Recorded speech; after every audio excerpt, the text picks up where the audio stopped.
I'm just a guy who loves Disney that has way too much time on his hands. If anybody from Disney is watching, please don't sue me. I'm here to rate, review, and describe all of your favorite things from the magical world of Disney. I'm File91e and welcome to my Disney News and Reviews.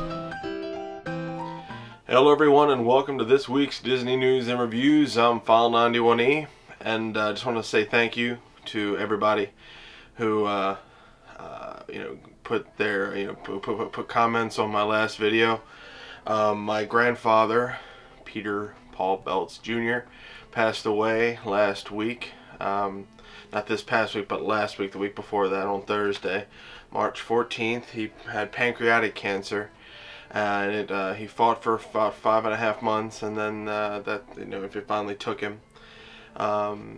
I was really bummed, and I apologize for not having a show that week, but I put up that video, honestly for my family, but for my friends too.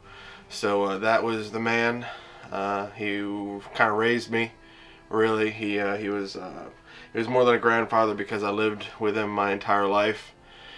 So he helped raise me, and he took me to Disney World and all that stuff, even though he wasn't the biggest Disney World fan, just because of how much I'm sure he had to pay for it, and he just wanted to relax. But we all enjoyed it, and he enjoyed us having fun. So I miss him, and he's one of my favorite people in the whole world, and I'll always remember him, and I love him so much. Pop, I love you, and I'll miss you, and just throw me down a blessing every now and then, just to try to help me out from time to time. That'd be great. But yeah, again, thanks to everybody for understanding and for the wonderful comments on that video. I really appreciate it. You guys are awesome, and it's great. So it's been about a week and a half, so let's just move on, right? You got to move on, got to keep things going. I know he was really proud of this show. He really liked the fact that I could keep it going as long. So yeah, I'm still doing that run for the color run. It's in May. The link to being able to donate anything that you can possibly donate is in the description. Again, if you have $5 to spare or whatever, anything, it would be really great. But apparently for donations the minimum is $5. I'm just saying that's what they set. I didn't set it. It's what they say can only be a minimum donation. But if you can, it'd be really great. I'm still doing it. I'm still running. I'm getting really better at it. I ran about 4.7K this past week on average, so I'm working out. I'm really doing good with it, and I'm liking running. It's really cool. I haven't hurt myself yet. Got a couple blisters, but I haven't hurt myself yet. So yep, that's it. That's what's been going on with me these past few weeks. So let's just move on. Let's get right into it. Let's get right to the news. Probably the biggest piece of news in the past few weeks has been the reimagining of Downtown Disney into Disney Springs. That's going to be what it's going to be called now, Disney Springs. When Disney built Downtown Disney, it was a place where people could go and drink and have a good time while still keeping a little bit of Disney-ness in it. Families with little kids walking from one side of the area to the other would often encounter drunks and other things of that nature, and that did upset some people. It was very un-Disney. That was one of the least Disney things. Now, especially in the 90s when everything was edgier, a lot of people complained that with the nightclubs and everything in the middle being Pleasure Island, they didn't like to have to explain to their children why stuff was happening, and it got rowdy. Disney obviously tried to keep it from being getting that way, but some incidents did occur. Now, after years of speculation, and after Disney finally shut down Pleasure Island years back, Disney is finally going forward with a major overhaul of the downtown Disney area, and I cannot be more thrilled. Designed for families and people of all ages, the new Disney Springs will still be split into 3 areas, and all the shops will remain, but the Pleasure Island section will be getting the biggest overhaul. New shops and dining experiences will fill the area, as well as an improved parking lot, new parking areas, and access to the area as well. They're going to do a whole bunch of new things with that. Overall, I am looking forward to it. Downtown Disney has been needing some love, and it's finally going to get it. Now, I have a link below to wdwmagic.com. They have a FAQ and a guide section on all of the things, on all the new stuff that's going on. They have other pictures and whatnot. So if you want to read more about Disney Springs, follow the link below. Very cool stuff, and I can't wait. Disney has announced the dates and a few of the celebrities for the new Star Wars weekends this year in Disney's Hollywood Studios. Regulars Ray Park and Warwick Davis will both appear, with Park visiting the weekends 1 and 2, and Davis attending weekends 2 and 3. Ray Park played Darth Maul, and Warwick Davis played Wicket the Ewok in Return of the Jedi. That's right. The dates for the weekends are May 17th through the 19th, the weekend of May 24th through the 26th, May 31st through June 2nd, and my birthday weekend, June 7th through June 9th. So I'm really excited for that. Obviously, I'm not going down because I don't have the money, but I love Star Wars, and these Star Wars weekends are definitely something that I've always wanted to go and experience. So I'm really looking forward to to seeing what all happens during that. All the the Disney sites will be covering that, so it's going to be pretty cool to watch.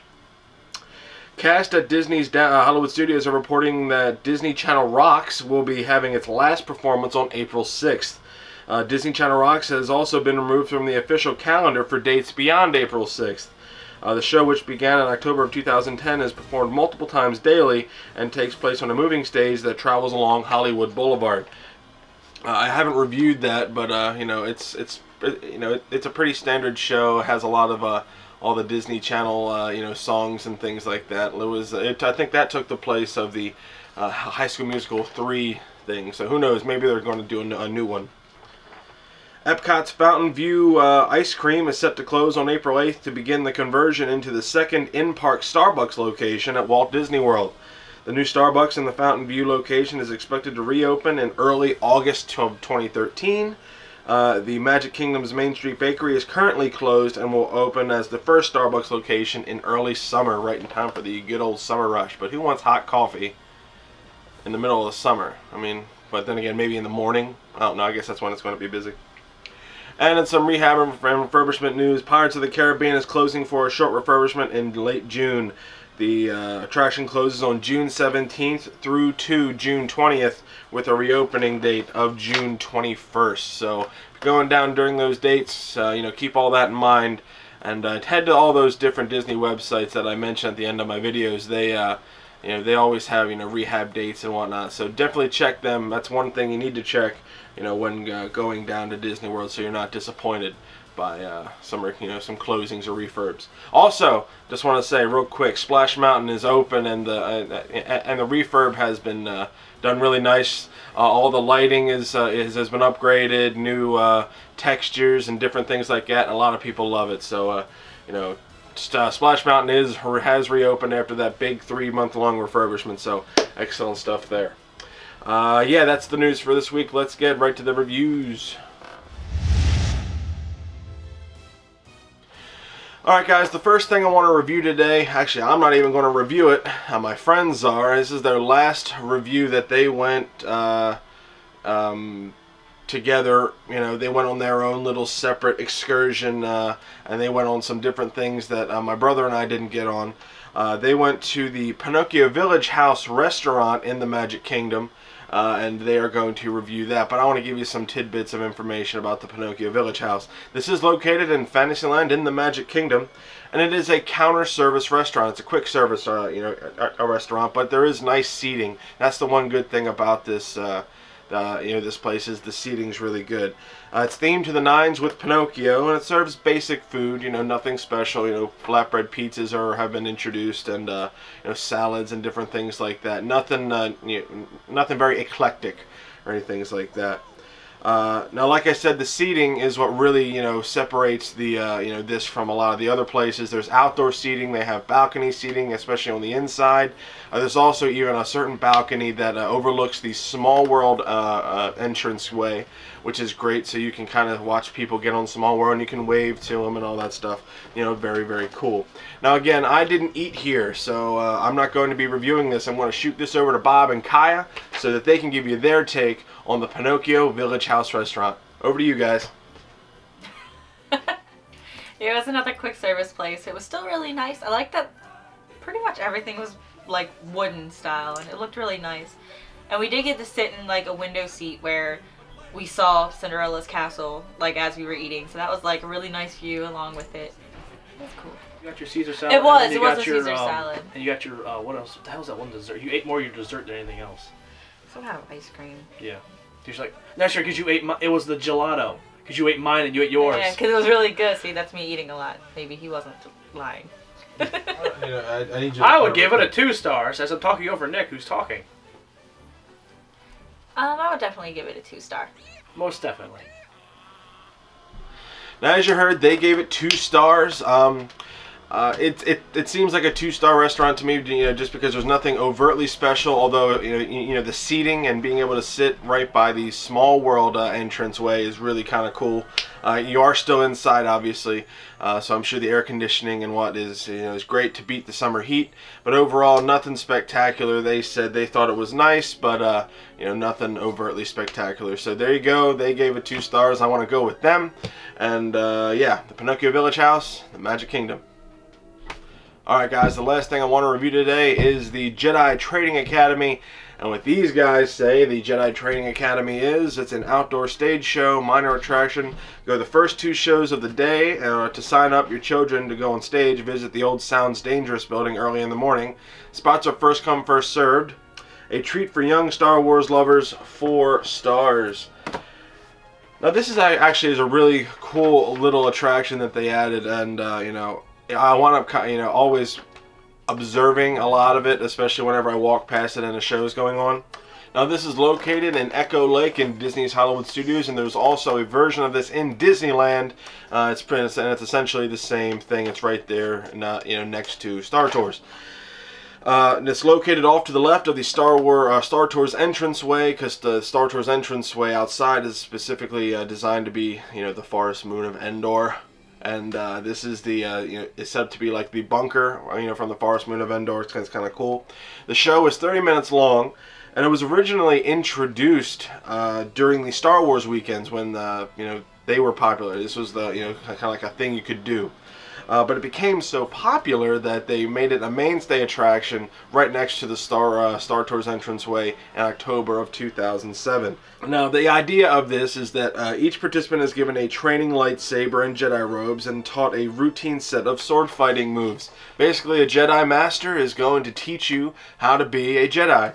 You got your lightsaber and your robes and everything, and you're going in and out, and you're zooming around and learning all kinds of different things, and all of a sudden the Jedi Master senses a disturbance in the Force, and out comes, with 2 stormtroopers, Darth Maul and Darth Vader. Yes, Darth Maul and Darth Vader come out and rain havoc on everything.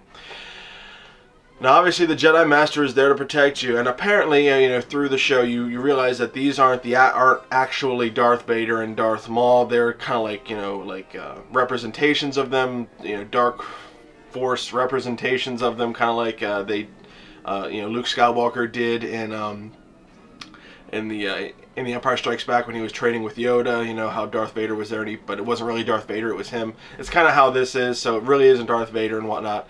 So Darth Vader and Darth Maul, obviously, they get into these little sword battles with the the other Jedi trainees, and using the power of the Force, the good power of the Force, with all of the trainees and the Jedi Master and everybody in the crowd, they push Darth Vader and Darth Maul back.